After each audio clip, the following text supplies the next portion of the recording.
Hi friends, cook with Sarita ಚಾನಲ್ಗೆ ಸ್ವಾಗತ.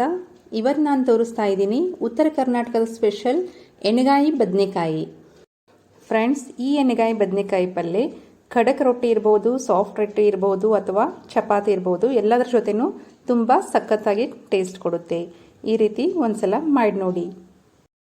ಹಾಗೆ ಈ ರೆಸಿಪಿ ಹೇಗೆ ಅನ್ನಿಸ್ತು ಅಂತ ನಿಮ್ಮ ಅನಿಸಿಕೆಯನ್ನು ಕಮೆಂಟ್ ಮೂಲಕ ತಿಳಿಸಿ.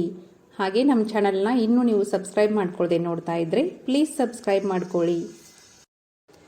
ನೀವಿಲ್ಲಿ ನೋಡ್ಬೋದು ಫ್ರೆಂಡ್ಸ್, ನಾನೊಂದು 1/2 kg ಬದನೆಕಾಯಿನ ತೊಗೊಂಡಿದ್ದೀನಿ.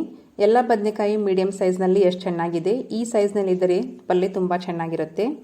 ನಾನಿಲ್ಲಿ ಹಾಫ್ ತುಂಬನ್ನು ಕಟ್ ಮಾಡಿಕೊಂಡು ಈ ರೀತಿ ತುಂಬಿಟ್ಕೊಂಡು ಪಲ್ಯ ಮಾಡ್ಕೊಳ್ಬೇಕಾಗುತ್ತೆ. ತುಂಬ ಚೆನ್ನಾಗಿರುತ್ತೆ. ಈಗ ನೋಡಿ, ಬದನೆಕಾಯಿಯನ್ನು ಈ ರೀತಿ ಮಧ್ಯ ಕಟ್ ಮಾಡ್ಕೊಳ್ಬೇಕಾಗುತ್ತೆ. ಅದನ್ನು 4 ಭಾಗಗಳಾಗಿ ಪೀಸ್ಗಳಾಗಬೇಕು. ಪೂರ್ತಿ ಕೆಳಗಿನವರೆಗೂ ಕಟ್ ಮಾಡ್ಕೊಳ್ಬಾರ್ದು. ಸ್ವಲ್ಪ ಹಾಫ್ ಈ ರೀತಿ ಕಟ್ ಮಾಡಿಕೊಂಡು ಈ ರೀತಿ 4 ಭಾಗಗಳನ್ನಾಗಿ ಮಾಡಿ ಇಟ್ಕೊಳ್ಬೇಕು. ಈಗ ನೋಡಿ, ಉಳಿದಿರುವಂಥ ಬದನೆಕಾಯಿಗಳನ್ನೆಲ್ಲನೂ ನಾನು ಆ ರೀತಿ ಕಟ್ ಮಾಡಿಕೊಂಡು ನೀರಿನಲ್ಲಿ ಹಾಕಿ ಇಡ್ತಾ ಇದ್ದೀನಿ. ಈ ರೀತಿ ನಾವು ಬದನೆಕಾಯಿಯನ್ನು ಹೆಚ್ಚಿದ ಮೇಲೆ ನೀರಿನಲ್ಲಿ ಹಾಕಿಡಬೇಕು. ಇಲ್ಲಾಂದರೆ ಬದನೆಕಾಯಿ ಎಲ್ಲ ಕಪ್ಪಾಗುತ್ತೆ, ರುಚಿ ಚೆನ್ನಾಗಿರೋದಿಲ್ಲ. ಈಗ ನಾನು 1-2-3 ಟೇಬಲ್ ಸ್ಪೂನ್ದಷ್ಟು ಶೇಂಗಾ ಬೀಜನ ಚೆನ್ನಾಗಿ ಹುರಿದುಕೊಂಡು ಇಟ್ಕೊಳ್ತಾ ಇದ್ದೀನಿ. ಈಗ ನೋಡಿ, ಚೆನ್ನಾಗಿ ಇದನ್ನು ಒಂದು ಕೆಂಪು ಬಣ್ಣ ಬರೋವರೆಗೂ ಹುರಿದುಕೊಂಡಾದಮೇಲೆ ಒಂದು ಪ್ಲೇಟ್ನಲ್ಲಿ ತಗೊಂಡು ಇಟ್ಕೊಳ್ತಾ ಇದ್ದೀನಿ. ಈಗ 1-2 ಟೀ ಸ್ಪೂನ್ದಷ್ಟು ಗುರೆಳ್ಳನ್ನು ಹುರ್ಕೊಳ್ತೀನಿ. ಈ ರೀತಿ ಇದು ಸಿಡಿಲಿಕ್ಕೆ ಶುರು ಮಾಡಿದ ಮೇಲೆ ಇದನ್ನು ತಕ್ಕೊಂಡ್ಬಿಡಬೇಕು, ತುಂಬ ಹುರ್ಕೊಳ್ಬಾರ್ದು. ಈಗ 1-2 ಟೀ ಸ್ಪೂನ್ದಷ್ಟು ಬಿಳಿ ಎಳ್ಳನ್ನು ಕೂಡ ಹುರ್ಕೊಳ್ತೀನಿ. ಇದನ್ನು ಸ್ವಲ್ಪ ಬಿಸಿ ಮಾಡಿಕೊಂಡು ಸಿಡಿತಾ ಇದ್ದಾಗೇ ತಕ್ಕೊಂಡ್ಬಿಡಬೇಕು. ನೋಡಿ, ಈಗ ಸಿಡಿತಾ ಇದೆ. ಇದನ್ನು ತೆಗೆದು ಸೈಡ್ಗೆ ಪ್ಲೇಟ್ನಲ್ಲಿ ಎತ್ತಿಟ್ಕೊಂಡ್ಬಿಡ್ತೀನಿ. ಈಗ ಗುರೆಳ್ಳು, ಬಿಳಿ ಎಳ್ಳು ಎಲ್ಲನೂ ಹುರ್ಕೊಂಡು ಆಗಿದೆ. ಈಗ ಮೊದಲಿಗೆ ನಾನು ಶೇಂಗಾ ಬೀಜನ ಸಿಪ್ಪೆ ಸಹಿತಾನೇ ತರಿತರಿಯಾಗಿ ಗ್ರೈಂಡ್ ಮಾಡಿ ಇಟ್ಕೊಳ್ತಾ ಇದ್ದೀನಿ. ಇದನ್ನು ಪೂರ್ತಿ ನೈಸಾಗಿ ಗ್ರೈಂಡ್ ಮಾಡಬಾರ್ದು, ತರಿತರಿಯಾಗಿ ಮಾಡಿದರೆ ಚೆನ್ನಾಗಿರುತ್ತೆ. ನಂತರ ನಾನು ಅದೇ ಮಿಕ್ಸರ್ ಜಾರಿಗೆ ಹುರಿದಿರುವಂಥ ಗುರೆಳ್ಳನ್ನು ಹಾಗೂ ಬಿಳಿ ಎಳ್ಳನ್ನು ಗ್ರೈಂಡ್ ಮಾಡಿ ಇಟ್ಕೊಳ್ತಾ ಇದ್ದೀನಿ. ಅದಾದಮೇಲೆ ಅದರ ಜೊತೆಗೆ ನಾನು ಒಂದು ಹಾಫ್ ಬೌಲ್ನಷ್ಟು ಕೊಬ್ಬರಿಯನ್ನು ತುರ್ಕೊಂಡು ಇಟ್ಕೊಂಡಿದ್ದೆ. ಅದನ್ನು ಕೂಡ ಇದರ ಜೊತೆಗೆ ಹಾಕಿ ಮತ್ತೆ ಅದನ್ನು ಸಣ್ಣದಾಗಿ ಮಿಕ್ಸರ್ ಮಾಡಿ ಇಟ್ಕೊಳ್ತಾ ಇದ್ದೀನಿ. ನೋಡಿ, ಈಗ ಇದು ರೆಡಿಯಾಗಿದೆ. ಇದನ್ನು ಶೇಂಗಾ ಪುಡಿ ಜೊತೆಗೆ ನಾವು ಮಿಕ್ಸ್ ಮಾಡ್ಕೊಳ್ಬೇಕು. ಇಲ್ಲಿ ನಾವು ಶೇಂಗಾ ಬೀಜ, ಗುರೆಳ್ಳು ಹಾಗೆ ಬಿಳಿ ಎಳ್ಳು ಇವೆಲ್ಲನೂ ಹುರ್ಕೊಂಡು ಅದರ ಜೊತೆಗೆ ಕೊಬ್ಬರಿ ಸೇರಿಸ್ಕೊಂಡು ಪುಡಿ ಮಾಡಿ ಚೆನ್ನಾಗಿ ಮಿಕ್ಸ್ ಮಾಡಿಕೊಂಡು ಇಟ್ಕೊಳ್ಬೇಕು. ಈಗ ನಾನು ಅದಕ್ಕೆ ರುಚಿಗೆ ತಕ್ಕಷ್ಟು ಉಪ್ಪನ್ನು ಸೇರಿಸ್ಕೊಳ್ತೀನಿ. ಹಾಗೆ ಹಾಫ್ ಟೀ ಸ್ಪೂನ್ದಷ್ಟು ಅಚ್ಚ ಖಾರದ ಪುಡಿನ ಸೇರಿಸ್ಕೊಳ್ತಾ ಇದ್ದೀನಿ. ಹಾಫ್ ಟೀ ಸ್ಪೂನ್ದಷ್ಟು ಧನಿಯಾ ಪುಡಿ, ಹಾಫ್ ಟೀ ಸ್ಪೂನ್ದಷ್ಟು ಗರಂ ಮಸಾಲ, ಸ್ವಲ್ಪ ಜೀರಿಗೆ ಪುಡಿ ಸೇರಿಸ್ಕೊಂಡು ಸ್ವಲ್ಪ ಕೊತ್ತಂಬರಿನ ಸೇರಿಸ್ಕೊಳ್ತಾ ಇದ್ದೀನಿ. ಜೊತೆಗೆ ಸ್ವಲ್ಪ ಹುಣಸೆ ಹಣ್ಣಿನ ರಸನ ಸೇರಿಸ್ಕೊಳ್ಬೇಕಾಗುತ್ತೆ. ಅದರ ಜೊತೆಗೆ 2 ಟೀ ಸ್ಪೂನ್ದಷ್ಟು ಎಣ್ಣೆನ ಸೇರಿಸ್ಕೊಳ್ತಾ ಇದ್ದೀನಿ. ಇದೆಲ್ಲವನ್ನು ಸೇರಿಸ್ಕೊಂಡು ಅದನ್ನು ಚೆನ್ನಾಗಿ ಮಿಕ್ಸ್ ಮಾಡ್ಕೊಳ್ಬೇಕು. ಈಗ ನಾವು ಅದನ್ನು ಮಿಕ್ಸ್ ಮಾಡ್ಕೊಂಡ್ಮೇಲೆ ಅದು ತುಂಬ ಉದುರಾದರೆ ಅದಕ್ಕೆ ನಾವು 1-2-3 ಟೇಬಲ್ ಸ್ಪೂನ್ದಷ್ಟು ನೀರನ್ನು ಮಿಕ್ಸ್ ಮಾಡ್ಕೊಳ್ಬಹುದು. ನಾನೀಗ ಇಲ್ಲಿ 1-2 ಟೀ ಸ್ಪೂನ್ದಷ್ಟು ನೀರನ್ನು ಹಾಕಿ ಅದನ್ನು ಚೆನ್ನಾಗಿ ಕಲಿಸ್ಕೊಳ್ತಾ ಇದ್ದೀನಿ. ಅದನ್ನು ಸ್ವಲ್ಪ ಮುದ್ದೆ ಆಕಾರದಲ್ಲಿ ಬಂದರೆ ಅದನ್ನು ನಾವು ಬದನೆಕಾಯಿಯಲ್ಲಿ ಫಿಲ್ ಮಾಡ್ಕೊಳ್ಳೋಕ್ಕೆ ಚೆನ್ನಾಗಿರುತ್ತೆ. ನೋಡಿ, ಈಗ ಅದನ್ನು ಈ ರೀತಿ ಬದನೆಕಾಯಿಯನ್ನು ಸೀಳ್ಕೊಂಡು ಒತ್ತಿ ಚೆನ್ನಾಗಿ ಫಿಲ್ ಮಾಡ್ಕೊಳ್ಬೇಕು.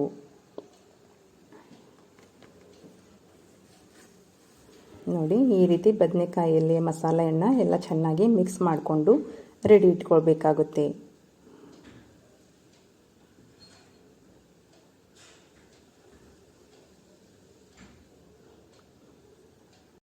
ನೋಡಿ, ಈ ರೀತಿ ನಾನು ಎಲ್ಲ ಬದನೆಕಾಯಿಗಳಲ್ಲಿ ಮಸಾಲೆಯನ್ನು ತುಂಬಿ ಇಟ್ಕೊಳ್ತಾ ಇದ್ದೀನಿ. ಒಂದು ಬದನೆಕಾಯಿ ಹಾಫ್ ಹುಳುಕಿರೋದ್ರಿಂದ ನಾನು ಹಾಫ್ ಮಾತ್ರ ಯೂಸ್ ಮಾಡ್ಕೊಳ್ತಾ ಇದ್ದೀನಿ. ಹಾಗೆ ಸ್ವಲ್ಪ ಉಳಿದಿರುವಂಥ ಮಸಾಲೆಯನ್ನು ಯೂಸ್ ಮಾಡ್ಕೊಳ್ತೀನಿ. ಈಗ ಒಂದು ಪ್ಯಾನ್ನಲ್ಲಿ ಎಣ್ಣೆ ಹಾಕ್ತಾ ಇದ್ದೀನಿ. ಇದಕ್ಕೆ ನಾವು ಸ್ವಲ್ಪ ಎಣ್ಣೆ ಜಾಸ್ತಿನೇ ಹಾಕಬೇಕು, ಅಂದರೆ ಪಲ್ಯ ರುಚಿಯಾಗಿರುತ್ತೆ. ಈಗ ಎಣ್ಣೆ ಬಿಸಿ ಆದಮೇಲೆ ಸಾಸಿವೆ ಜೀರಿಗೆ ಹಾಕ್ತಾ ಇದ್ದೀನಿ. ಸಾಸಿವೆ ಜೀರಿಗೆ ಚಟಪಟ ಅನ್ನೋವರೆಗೂ ಸ್ವಲ್ಪ ವೇಟ್ ಮಾಡಬೇಕು. ಇದು ಚಟಪಟ ಅಂತ ಸಿಡಿತಾ ಇದ್ದ ಹಾಗೆ ನಾವು ಇದಕ್ಕೆ ಸ್ವಲ್ಪ ಕರಿಬೇವನ್ನು ಸೇರಿಸ್ಕೊಳ್ಬೇಕು.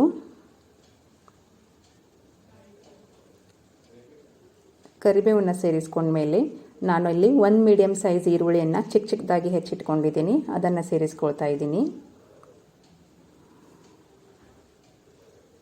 ಇಲ್ಲಿ ನಾವು ಈರುಳ್ಳಿ ಸಾಫ್ಟ್ ಆಗೋವರೆಗೂ 1-2-3 ನಿಮಿಷ ಬೇಯಿಸ್ಕೊಳ್ಬೇಕಾಗುತ್ತೆ. ಈಗ ನಾನು ಅದಕ್ಕೆ ಚಿಟಿಕೆ ಅರಿಶಿನ ಸೇರಿಸ್ಕೊಂಡು ಚೆನ್ನಾಗಿ ಮಿಕ್ಸ್ ಮಾಡ್ಕೊಳ್ತೀನಿ. ಈ ರೀತಿ ನೋಡಿ ಚೆನ್ನಾಗಿ ಮಿಕ್ಸ್ ಮಾಡಿಕೊಂಡು ಈರುಳ್ಳಿಯನ್ನು 1-2-3 ನಿಮಿಷ ಬೇಯಿಸ್ಕೊಳ್ಬೇಕು. ಈಗ ಈರುಳ್ಳಿ ಎಲ್ಲ ಸಾಫ್ಟ್ ಆಗಿದೆ. ಈಗ ಇದಕ್ಕೆ ನಾನು 1/2 ಟೀ ಸ್ಪೂನ್ದಷ್ಟು ಅಲ್ಲ ಬೆಳ್ಳುಳ್ಳಿ ಪೇಸ್ಟನ್ನು ಸೇರಿಸ್ಕೊಳ್ತೀನಿ. ಈಗ ಇದನ್ನು ಚೆನ್ನಾಗಿ ಹಸಿ ವಾಸನೆ ಹೋಗೋವರೆಗೂ ಫ್ರೈ ಮಾಡ್ಕೊಳ್ಳೋಣ. ಈಗ ನೋಡಿ ನಾನು ಇದರಲ್ಲಿ ಮಸಾಲ ತುಂಬಿಟ್ಕೊಂಡಂಥ ಬದನೆಕಾಯಿಗಳನ್ನೆಲ್ಲ ಎಣ್ಣೆಯಲ್ಲಿ ಬಿಡ್ತಾ ಇದ್ದೀನಿ. ಈಗ ನಾವು ಇದನ್ನು ಈರುಳ್ಳಿ ಜೊತೆ ಎಣ್ಣೆಯಲ್ಲಿ ಚೆನ್ನಾಗಿ ಮಿಕ್ಸ್ ಮಾಡ್ಕೊಳ್ಬೇಕು. ಇದನ್ನು ಮಿಕ್ಸ್ ಮಾಡ್ಕೊಳ್ಬೇಕಾದ್ರೆ ಸ್ವಲ್ಪ ನಿಧಾನವಾಗಿ ಮಿಕ್ಸ್ ಮಾಡ್ಕೊಳ್ಬೇಕಾಗುತ್ತೆ. ಮಸಾಲೆ ಹೊರಗಡೆ ಬರದ ಹಾಗೆ ನೋಡಬೇಕು. ಈ ರೀತಿ ನಾವು ಬದನೆಕಾಯಿಯನ್ನು ಎಣ್ಣೆಯಲ್ಲಿ ಚೆನ್ನಾಗಿ ಮಿಕ್ಸ್ ಮಾಡಿಕೊಂಡು ಬೇಯಿಸ್ಕೊಳ್ಳೋದ್ರಿಂದ ಬದನೆಕಾಯಿ ಪಲ್ಯ ತುಂಬ ರುಚಿಯಾಗಿರುತ್ತೆ. ಈಗ ನೋಡಿ ಚೆನ್ನಾಗಿ ನಾನು ಅದನ್ನು ಮಿಕ್ಸ್ ಮಾಡಿಕೊಂಡಾಗಿದೆ. ಈಗ ಲಿಡ್ ಮುಚ್ಚಿ 1-2-3 ನಿಮಿಷ ಲೋ ಫ್ಲೇಮ್ನಲ್ಲಿ ಬೇಯಿಸ್ಕೊಂಡಿದ್ದೀನಿ. ಈಗ ನೋಡಿ ಮತ್ತೆ ಒಂದು ಸಲ ನಾನು ಲಿಡ್ ಓಪನ್ ಮಾಡಿ ನೋಡ್ತಾ ಇದ್ದೀನಿ. ಈಗ ಇದು ಚೆನ್ನಾಗಿ ಸ್ವಲ್ಪ ಸಾಫ್ಟ್ ಆಗಿದೆ. ಇನ್ನೂ ಸ್ವಲ್ಪ ಸಾಫ್ಟ್ ಆಗೋವರೆಗೂ ಬೇಯಿಸ್ಕೊಳ್ಬೇಕಾಗುತ್ತೆ. ಮೊದಲೇ ನಾವು ಇದಕ್ಕೆ ನೀರು ಹಾಕಿ ಬೇಯಿಸ್ಕೊಳ್ಬಾರ್ದು, ರುಚಿ ಚೆನ್ನಾಗಿರೋದಿಲ್ಲ. ಈ ರೀತಿ ಎಣ್ಗಾಯಿ ಬದನೆಕಾಯಿ ಅಂದರೆ ಎಣ್ಣೆಯಲ್ಲೇ ಬೇಯಿಸೋದ್ರಿಂದ ರುಚಿ ತುಂಬ ಚೆನ್ನಾಗಿರುತ್ತೆ. ಈಗ ಮತ್ತೆ ಒಂದು ಲಿಡ್ ಮುಚ್ಚಿ 1-2-3 ನಿಮಿಷ ಬೇಯಿಸ್ಕೊಳ್ತೀನಿ. ಇದನ್ನು ತಳ ಹಿಡಿದ ಹಾಗೆ ನೋಡ್ತಾ ಇರಬೇಕು. ಈಗ ನೋಡಿ ಮತ್ತೆ ಇದನ್ನು ಮೇಲಿಂದ ಕೆಳಗೆ, ಕೆಳಗಿಂದ ಮೇಲೆ ಈ ರೀತಿ ಮಾಡ್ತಾ ಇರಬೇಕು.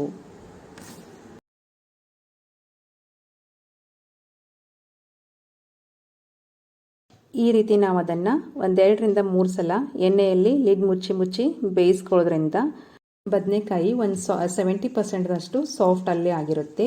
ಈಗ ನಾನು ಅದಕ್ಕೆ ಉಳಿದಿರುವಂಥ ಮಸಾಲೆ ಕೂಡ ಸೇರಿಸ್ಕೊಳ್ತಾ ಇದ್ದೀನಿ. ಈಗ ಇದನ್ನು ಮಸಾಲೆ ಸೇರಿಸ್ಕೊಂಡು ಚೆನ್ನಾಗಿ ಮಿಕ್ಸ್ ಮಾಡ್ಕೊಳ್ಬೇಕು.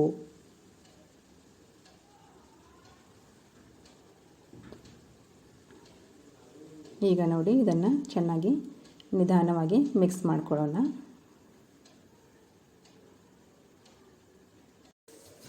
ಈಗ ಇದೆಲ್ಲವನ್ನು ಮಿಕ್ಸ್ ಮಾಡ್ಕೊಂಡ್ಮೇಲೆ ನಾವು ಇದಕ್ಕೆ ನೋಡಿಕೊಂಡು ಎಷ್ಟು ಬೇಕೋ ಅಷ್ಟು ನೀರನ್ನು ಸೇರಿಸ್ಕೊಳ್ಬೇಕು. ನೋಡಿ ಈಗ ಇದಕ್ಕೆ ನೀರನ್ನು ಸೇರಿಸ್ಕೊಂಡಿದ್ದೀನಿ. ಈಗ ಇದನ್ನು ಲಿಡ್ ಮುಚ್ಚಿ 1-2 ನಿಮಿಷ ಬೇಯಿಸ್ಕೊಳ್ಳೋಣ. ಈಗ ನೋಡಿ 1-2 ನಿಮಿಷ ಆದಮೇಲೆ ಬದನೆಕಾಯಿ ಸ್ವಲ್ಪ ಮೇಲಿಂದ ಕೆಳಗೆ, ಕೆಳಗಿಂದ ಮೇಲೆ ಮಾಡ್ಕೊಳ್ಬೇಕಾಗುತ್ತೆ. ಈ ರೀತಿ ಮಾಡ್ಕೊಂಡ್ಮೇಲೆ ಮತ್ತೊಂದೆರಡು ನಿಮಿಷ ಲಿಡ್ ಮುಚ್ಚಿ ಬೇಯಿಸ್ಕೊಳ್ಳೋಣ. ಇದನ್ನು ನಾವು 3-4 ಸಲ ಆದರೂ ಈ ರೀತಿ ಲಿಡ್ ಮುಚ್ಚಿ ಬೇಯಿಸ್ಕೊಳ್ತಾ ಇರಬೇಕು. ಹಾಗೆ ಬದನೆಕಾಯಿಯನ್ನು ಮೇಲಿಂದ ಕೆಳಗೆ, ಕೆಳಗಿಂದ ಮೇಲೆ ಮಾಡ್ತಾ ಇರಬೇಕು. ಇಲ್ಲ ಅಂದರೆ ಬದನೆಕಾಯಿ ಒಂದೊಂದು ಕಡೆ ಸಾಫ್ಟ್ ಆಗಿರುತ್ತೆ, ಹಾಗೆ ಒಂದೊಂದು ಕಡೆ ಗಟ್ಟಿಯಾಗಿ ಉಳ್ಕೊಂಡ್ಬಿಡುತ್ತೆ. ಈ ರೀತಿ ಬೇಯಿಸ್ಕೊಳ್ಳೋದ್ರಿಂದ ಬದನೆಕಾಯಿ ಈಕ್ವಲ್ ಆಗಿ ಎಲ್ಲ ಕಡೆನೂ ಸಾಫ್ಟ್ ಆಗುತ್ತೆ. ಈಗ ನೋಡಿ ಬದನೆಕಾಯಿ ಬೆಂದು ರೆಡಿಯಾಗಿದೆ. ಈಗ ನಾನು ಇದನ್ನು ಒಂದು ಫೋರ್ಕ್ನಿಂದ ಚೆಕ್ ಮಾಡ್ತಾ ಇದ್ದೀನಿ. ಈ ರೀತಿ ಎಲ್ಲ ಬದನೆಕಾಯಿನೂ ಚೆಕ್ ಮಾಡಿ ನೋಡ್ತಾ ಇದ್ದೀನಿ. ಯಾಕಂದರೆ ಒಂದೊಂದು ಸಲ ಒಂದೊಂದು ಬದನೆಕಾಯಿ ತುಂಬ ಗಟ್ಟಿ ಉಳ್ಕೊಂಡ್ಬಿಟ್ಟಿರುತ್ತೆ. ಈ ರೀತಿ ಚೆಕ್ ಮಾಡಿ ನೀವು ಫೋರ್ಕ್ನಿಂದ ನೋಡ್ಬೋದು. ಇದು ತುಂಬ ಚೆನ್ನಾಗಿ ಎಲ್ಲ ಬದನೆಕಾಯಿನೂ ಸಾಫ್ಟಾಗಿ ಆಗಿದೆ. ನೀವಿಲ್ಲಿ ಎಣ್ಣೆಗಾಯಿ ಬದನೆಕಾಯಿಗೆ ನೀರನ್ನು ನೋಡಿಕೊಂಡು ಸೇರಿಸ್ಕೊಳ್ಬೇಕು. ನಿಮಗೆ ಯಾವ ರೀತಿ ಗ್ರೇವಿ ಬೇಕೋ ಆ ರೀತಿ ನೀರನ್ನು ನೋಡಿಕೊಂಡು ಸೇರಿಸ್ಕೊಳ್ಬೇಕು. ಈಗಿದು ಎಲ್ಲನೂ ಬೆಂದು ರೆಡಿಯಾಗಿದೆ. ನಾನು ಇದಕ್ಕೀಗ ಕೊನೆಗೆ ಸ್ವಲ್ಪ ಬೆಲ್ಲನ ಸೇರಿಸ್ಕೊಂಡು ಮಿಕ್ಸ್ ಮಾಡ್ಕೊಳ್ತೀನಿ. ನಾವಿಲ್ಲಿ ಹುಣಸೆ ಹಣ್ಣಿನ ರಸ ಉಪಯೋಗಿಸೋದ್ರಿಂದ ಸ್ವಲ್ಪ ಬೆಲ್ಲ ಸೇರಿಸ್ಕೊಂಡ್ರೆ ರುಚಿ ತುಂಬ ಚೆನ್ನಾಗಿರುತ್ತೆ. ಕೊನೆಗೆ ಕೊತ್ತಂಬರಿ ಸೊಪ್ಪನ್ನು ಸೇರಿಸ್ಕೊಂಡು ಮಿಕ್ಸ್ ಮಾಡಿಕೊಂಡು 1-2 ನಿಮಿಷ ಬೇಯಿಸ್ಕೊಂಡ್ರೆ ಆಯಿತು. ಎಣ್ಗಾಯಿ ಬದನೆಕಾಯಿ ಪಲ್ಯ ರೆಡಿಯಾಗುತ್ತೆ.